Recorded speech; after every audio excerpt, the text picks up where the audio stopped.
بھائیوں اور دوستوں، ذی الحجہ کا مہینہ بالکل ختم ہونے کو ہے۔ آج اس کی 29 تاریخ ہے۔ ممکن ہے ایک دن اور ملے اور ممکن ہے کہ آنے والا دن وہ نئے سال کا نیا دن ہو۔ محرم کی پہلی تاریخ، ممکن ہے کل محرم کی پہلی تاریخ ہو۔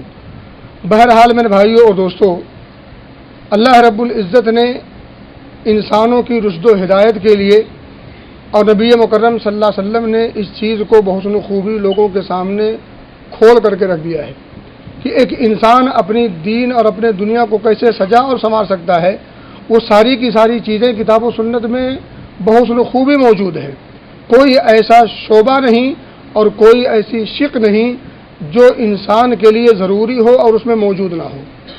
اس لیے حدیث میں آتا ہے، اور آپ نے حدیث سنی ہوگی، نبی مکرم صلی اللہ علیہ وسلم فرماتے ہیں کہ کوئی ایسی چیز نہیں چھوڑی میں نے جو ایک انسان کے جنت کو قریب کرتی ہو اور اللہ سے قریب کرتی ہو اور میں نے بتا نہ دی ہو، اور کوئی ایسی چیز بھی نہیں چھوڑی جو ایک انسان کو اللہ سے دور کرتی ہو اور جہنم سے قریب کرتی ہو، اس کی طرف میں نے آگاہی نہ کر دی ہو، ڈرا اور بتا نہ دیا ہو۔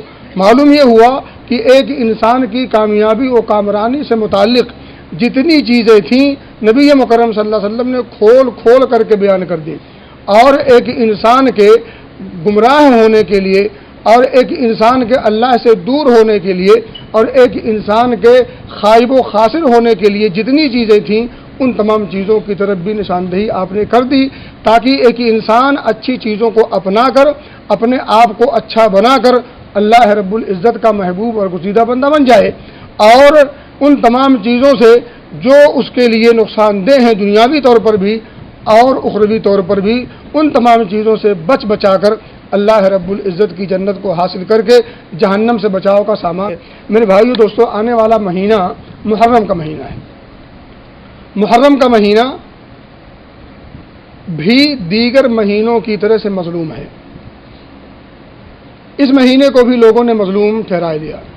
حقیقت یہ ہے کہ اس مہینے کی بابت بھی اللہ کے رسول صلی اللہ علیہ وسلم نے احادیث مصطفیٰ کے اندر اور خود اللہ رب العزت نے اجمالی طور پر سورہ توبہ کے اندر اس مہینے کی جو حرمت تھی، اس مہینے کا جو مقام و مرتبہ اور فضیلت ہے وہ اجاگر کر دیا ہے۔ اس مہینے کی بابت جو کچھ موجود ہے کتاب و سنت میں وہی اس کی حقیقت ہے، اور وہی ہمارے لیے اتنا جانکاری اور اسی کے مطابق ہمیں ایمان اور عقیدہ رکھنے کی ضرورت بھی ہے اور اسی میں فائدہ بھی ہے۔ اس سے ہٹ کر کے اگر ہم کوئی چیز سوچتے ہیں یا کرتے ہیں تو یہ شریعت کے اندر دخل اندازی ہے۔ میرے بھائیوں اور دوستوں، آئیے میں آپ کو سرسری طور پر محرم کے مہینے کی فضیلت کیا ہے اور اس کی حقیقت کیا ہے اور اس سلسلے میں نبی اکرم صلی اللہ علیہ وسلم نے کیا کچھ ہمیں نشاندہی کی ہے۔ میرے بھائیوں اور دوستوں، اللہ رب العزت نے فرمایا سورہ توبہ کے اندر کہ مہینوں کی تعداد اللہ رب العزت کی نگاہ میں اسی دن سے جس دن سے اللہ رب العزت نے زمین و آسمان کی تخلیق اور پیدائش کی ہے 12 ہے، اور ان 12 مہینوں میں سے 4 مہینے حرمت کے ہیں۔ یہ بات بار بار آپ کے سامنے رکھی گئی ہے۔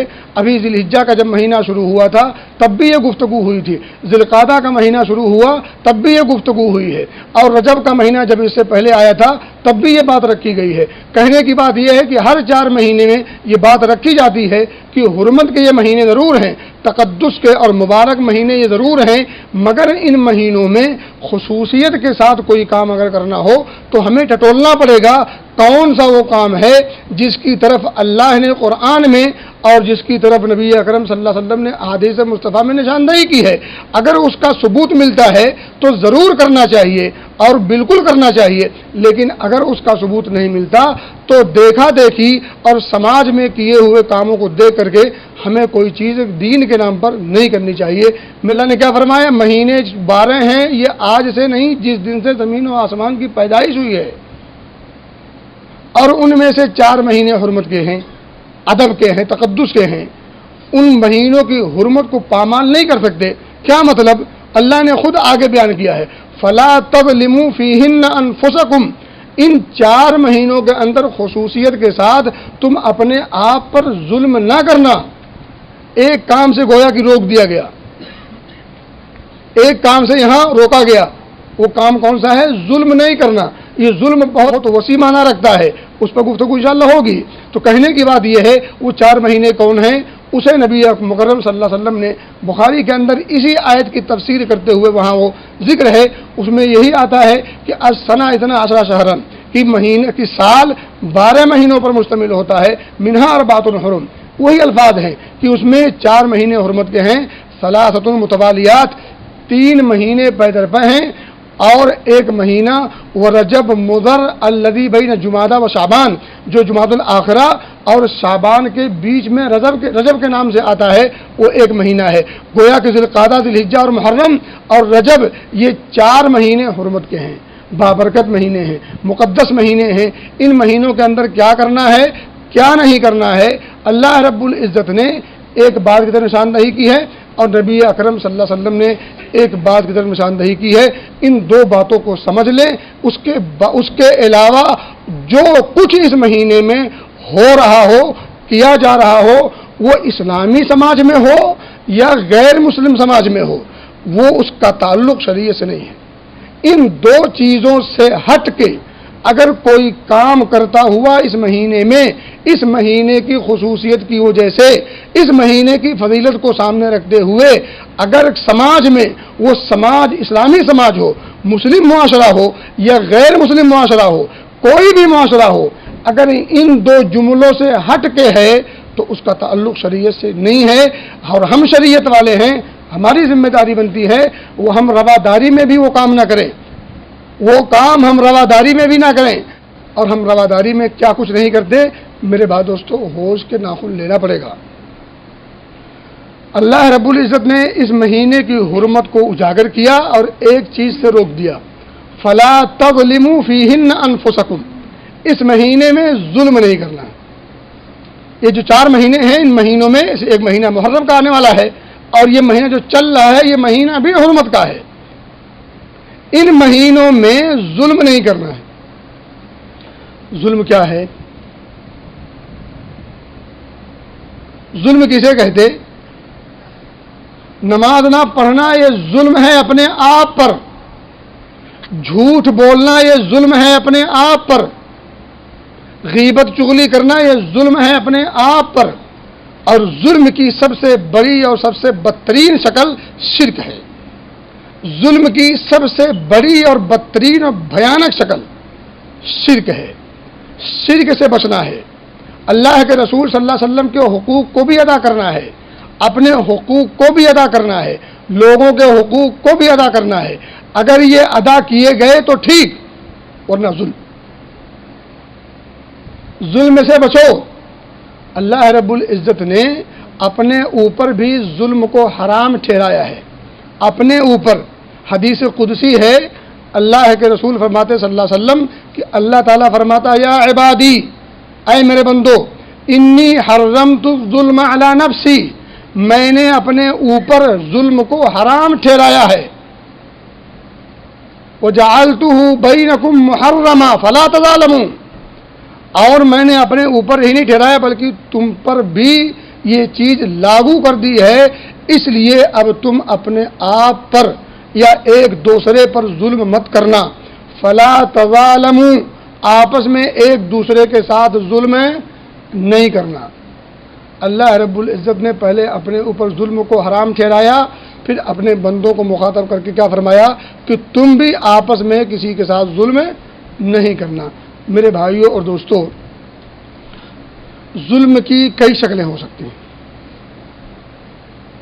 ایک ظلم تو انسان اپنے نفس پر کرتا ہے، ایک ظلم انسان اپنے اور اپنے رب کے مابین کرتا ہے، ایک ظلم انسان اور اپنے اللہ کے بندوں کے درمیان کرتا ہے۔ ان میں سے جو ظلم اپنے اوپر کرتا ہے وہ شرک سب سے بڑا ہے۔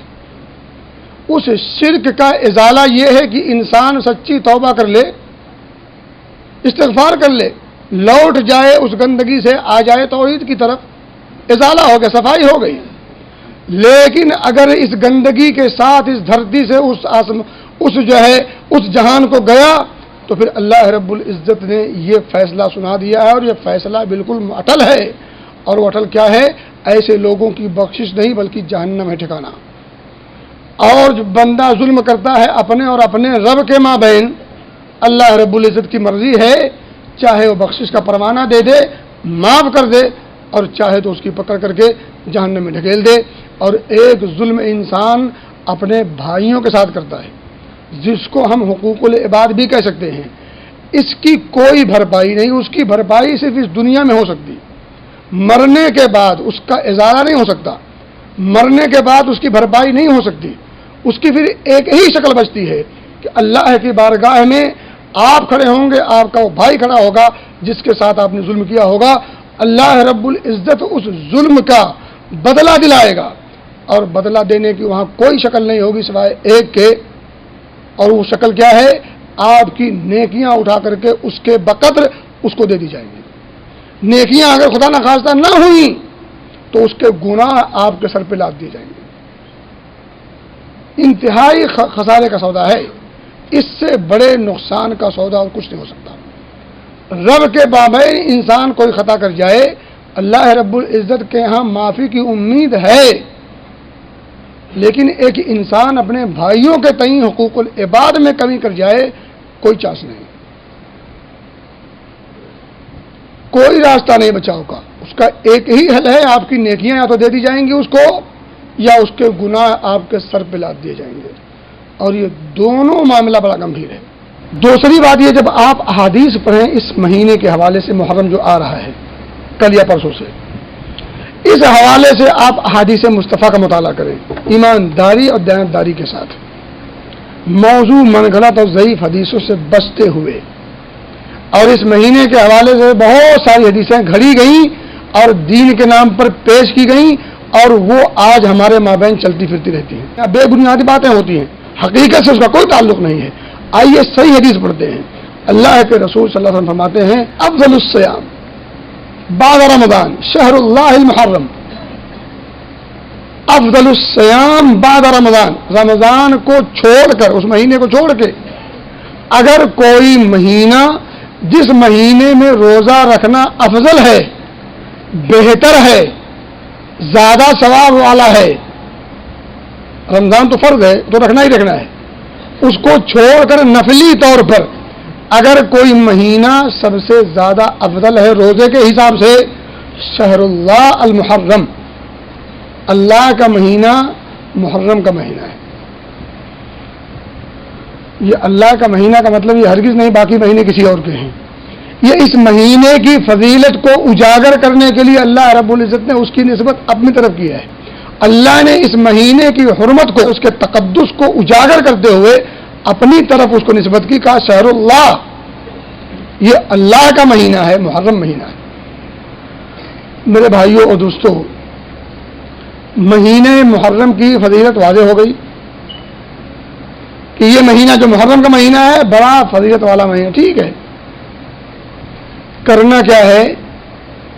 اس مہینے جو فضیلت والا مہینہ ہے، حرمت والا مہینہ ہے، اس حرمت کو سامنے رکھتے ہوئے اللہ اس کے رسول نے کچھ کرنے کو کہا ہے یا نہیں، وہ دیکھنا ہے۔ آپ جب یہ تلاش کرو گے تو آپ کو ایک چیز ملے گی، اسلام سے پہلے اور اسلام سے پہلے مکہ میں، اور اسلام کے آمد تک مکہ میں، اور اسلام آ جانے کے بعد مدینہ میں، یہ تین طرح سے آپ اس کو دیکھیں، اور تینوں طرف سے جب آپ دیکھیں گے تو آپ کو عمل ایک ملے گا۔ قریش عاشورہ کا روزہ رکھا کرتے تھے، نبی اکرم صلی اللہ علیہ وسلم بھی عاشورہ کا روزہ رکھا کرتے تھے، آپ صلی اللہ علیہ وسلم مکہ میں روزہ رکھتے تھے، مگر آپ نے کسی کو حکم نہیں دیا تھا، اور جب عاشورہ کا روزہ فرض ہوا تو آپ بھی رکھتے تھے، صحابہ بھی رکھتے تھے، تب رمضان کا روزہ فرض نہیں ہوا تھا۔ رمضان کا روزہ فرض ہونے سے پہلے عاشورہ کا روزہ فرض تھا، جب فرض تھا تو سب رکھتے تھے۔ دو باتیں ہو گئی۔ تیسری بات یہ ہے، آپ صلی اللہ علیہ وسلم جب مدینہ پہنچے ہیں، آپ نے عاشورہ کا وہاں روزہ چونکہ جب فرض ہوا تو آپ نے رکھا بھی، رکھنے کا حکم بھی دیا، لیکن جب نبی اکرم صلی اللہ علیہ وسلم کو یہ خبر دی گئی کہ اللہ کے رسول صلی اللہ علیہ وسلم یہود و نصارہ تو اس دن کی بڑی تعظیم کرتے ہیں، اپنے بچوں کو نئے نئے کپڑے پہناتے ہیں، عورتیں زیورات پہنتی ہیں۔ صلی اللہ علیہ وسلم کو جب یہ خبر دی گئی تب آپ صلی اللہ علیہ وسلم کی زندگی کا وہ محرم کا آخری سال تھا۔ آپ فرماتے ہیں فَإِذَا كَانَ الْعَامُ الْمُقْبِلُ، اگر بات ایسی ہے تو یاد رکھو آنے والے سال میں اگر میں زندہ رہا، لَئِن بَقِيتُ إِلَىٰ قَابِلٍ، آنے والا سال اگر مجھے ملتا ہے، لَأَصُومَنَّ التَّاسِعَ، تو میں 9ویں محرم کا روزہ رکھوں گا۔ اگر مجھے اگلا سال ملا تو میں 9ویں محرم کا روزہ رکھوں گا۔ عبداللہ ابن عباس سے مروی یہ روایت صحیح مسلم کے اندر موجود ہے۔ آپ صلی اللہ علیہ وسلم نے محرم کے مہینے میں کیا کیا؟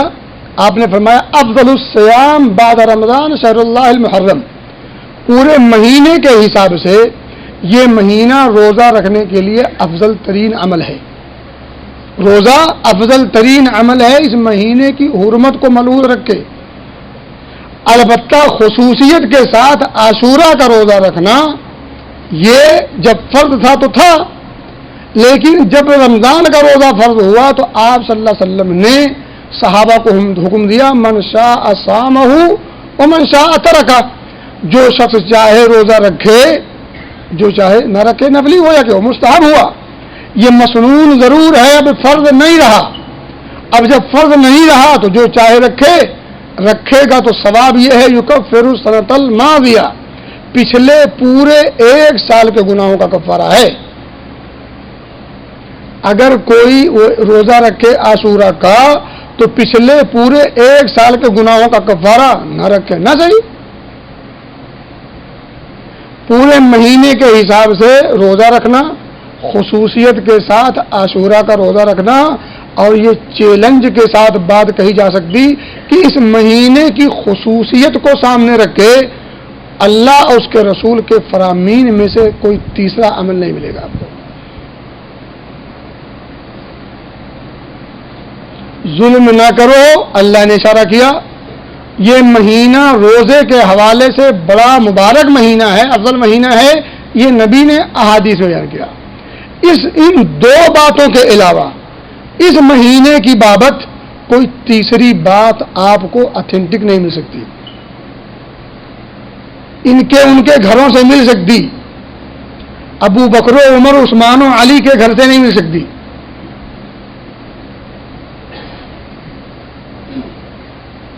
یہاں وہاں سے مل سکتی، ذرا سمجھیں ذرا، مگر اسلام کے شیدائیان اور فدائیان کے گھروں سے یہ چیز نہیں مل سکتی، 2 کے علاوہ تیسری۔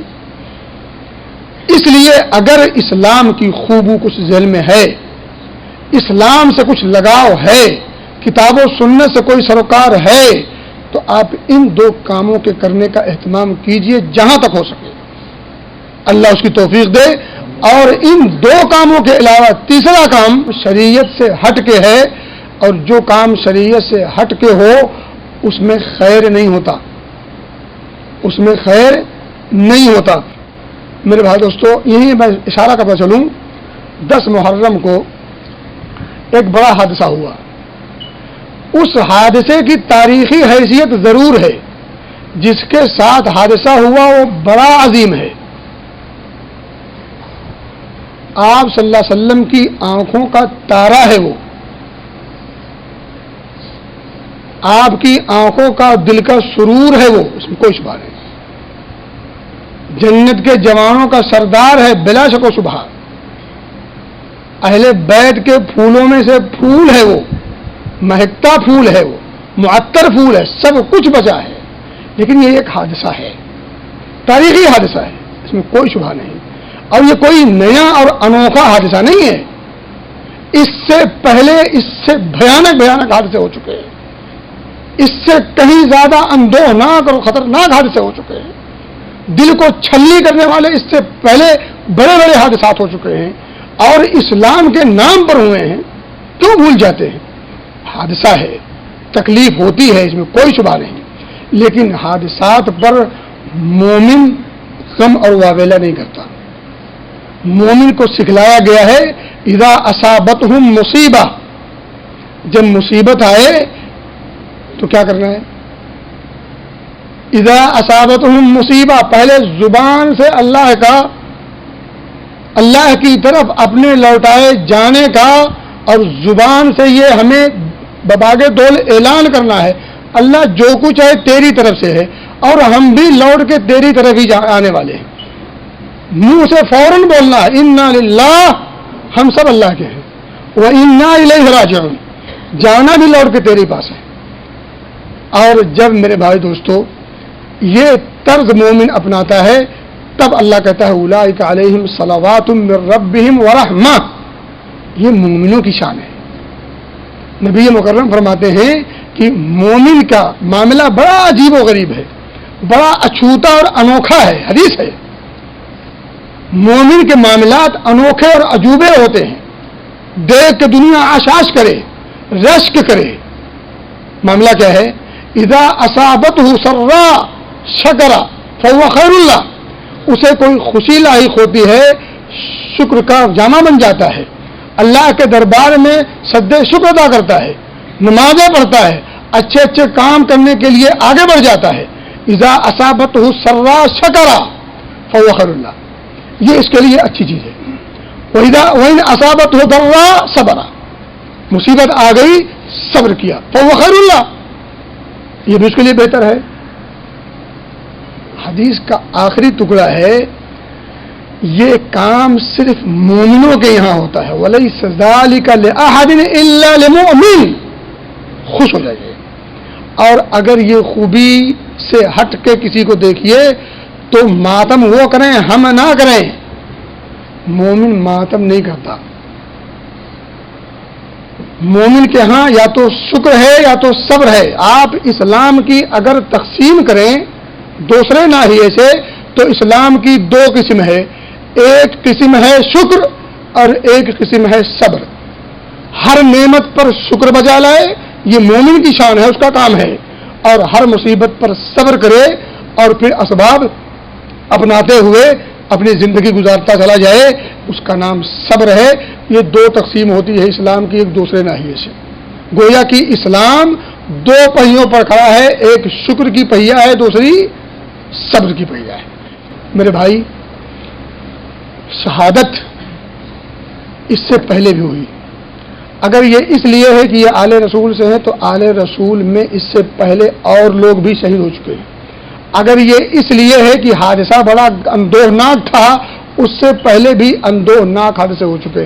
آپ کو حضرت حمزہ کی شہادت بھول گئے، حضرت عثمان غنی کی شہادت بھول گئے، حضرت عمر کی شہادت بھول گئے، حضرت خود ان کے ابو جان حضرت علی بن ابی طالب بتا رہا ہوں وہ نہیں شہید ہوئے.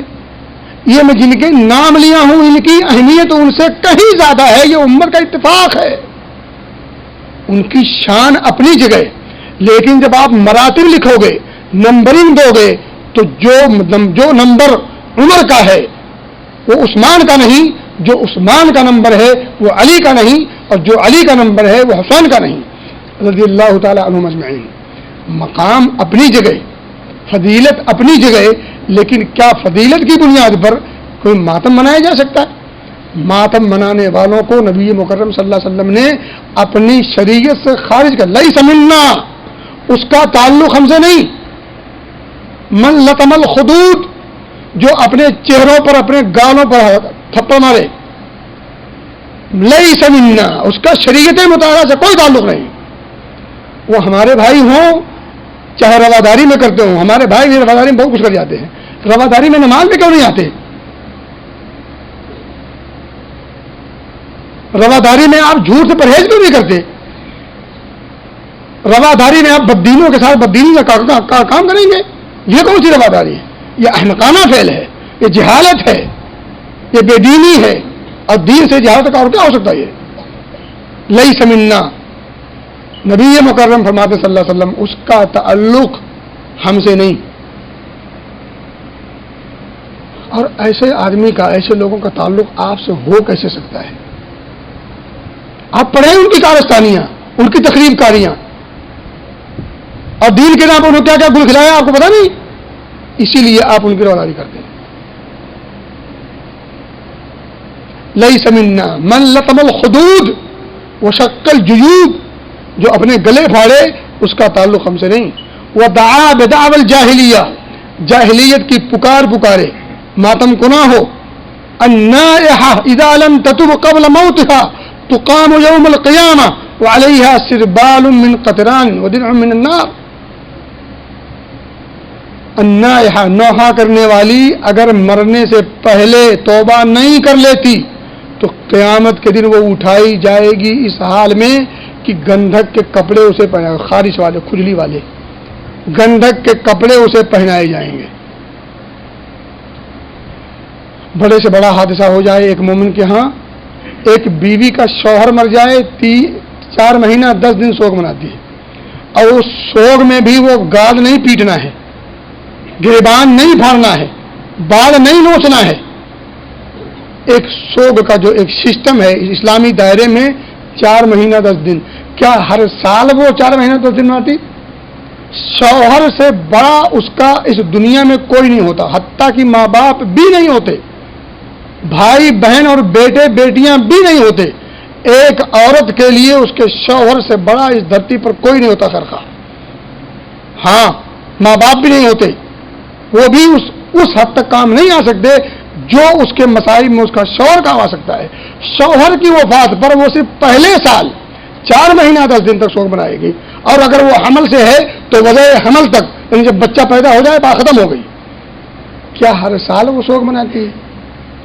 حضرت حسین رضی اللہ تعالی عنہ بڑی عظیم ہستی، اللہ کی قسم کون مسلمان اس بات کا انکار کر سکتا؟ ادنا درجے کا مسلمان بھی اس چیز کا انکار نہیں کر سکتا. کوئی مسلمان ہو اور اس کے دل میں حضرت حسین یا دیگر لوگوں کی محبت نہ ہو، ایسا ہو نہیں سکتا، ہو ہی نہیں سکتا. ایمان ہو جس دل میں، اس دل میں حسن و حسین اور دیگر کی محبت نہ ہو. ہاں، حسین کی محبت کا دعویٰ کرنے والا اگر ابو بکر اور عثمان و علی اور دیگر لوگوں کی محبت اس کے دل میں نہیں، اللہ کی قسم وہ مومن نہیں ہے.